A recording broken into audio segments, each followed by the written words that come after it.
Na Idade Média não existiam escovas de dente, perfumes, desodorante e muito menos papel higiênico. As pessoas não tomavam banho e nem lavavam as roupas. As pessoas antes da Idade Média eram muito mais higiênicas. Os romanos, por exemplo, e gregos banhavam-se diariamente, cortavam o cabelo e faziam a barba com frequência. As casas de banho eram muito comuns na Europa medieval a partir do século XIII. Grandes cidades como Paris, Londres, Veneza, Roma contavam com banhos públicos chamados de estufas, que já em torno de 1300 funcionavam como imersão em água quente, sabão e ervas. Na Idade Média, um período entre a queda do Império Romano até a descoberta da América, com o predomínio do cristianismo, estas casas foram fechadas por incentivar atos de luxúria.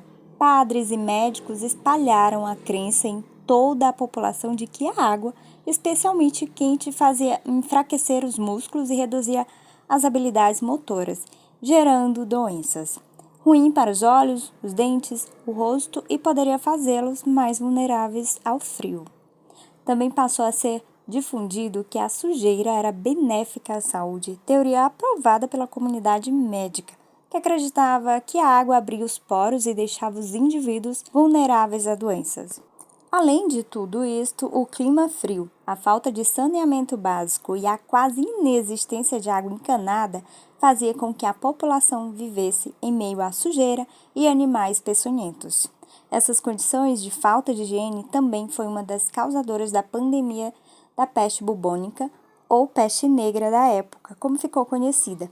Anteriormente, a doença transmitida pela picada de pulga dizimou um terço da população europeia. Com o advento da modernidade no século XIX, o banho tornou-se mais comum para os homens que começaram a se banhar com maior frequência, chegando a fazê-lo até 2 vezes por semana.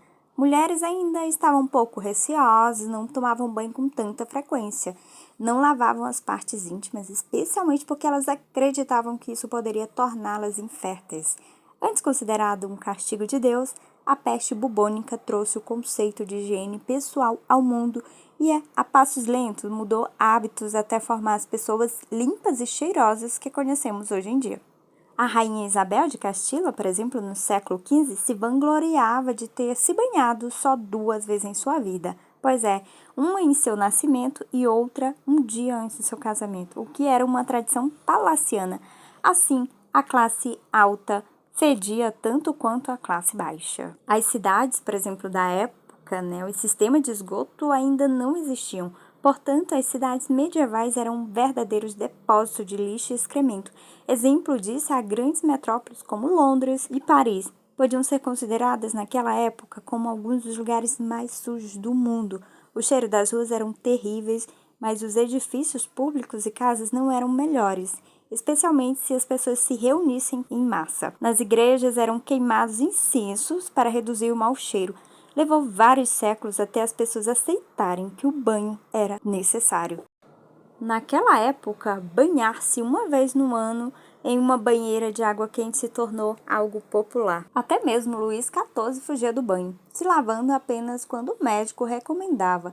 Ele se limpava com um pano com água. Logo, o príncipe dos contos de fadas fedia mais do que seu cavalo. Os famosos vestidos e perucas eram lavados raramente. As roupas só eram trocadas quando estavam muito sujas e infestadas de pulgas, percevejos e traças.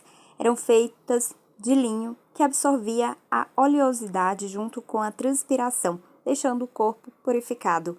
Portanto, trocando de roupa, não era necessário tomar banho. Limpar as partes expostas, como face, pescoços, mãos e braços, já era o suficiente. A limpeza íntima era feita com toalhas de sabugo de milho. Uma curiosidade, os homens não retiravam os chapéus ao entrar em tabernas ou ao comer. A razão disso, adivinha? Era mais provável que as lêndias e piolhos caíssem na comida. Bom, escovar dentes era algo assim que nem existia na época, As pessoas costumavam esfregar dentes e gengiva com panos, utilizando misturas de ervas para amenizar o mau hálito. No final do século XVI surge o pó de arroz, que servia para mascarar as imperfeições no rosto, incluindo feridas causadas pela falta de higiene. Esponjas perfumadas eram colocadas nas axilas e nas partes íntimas.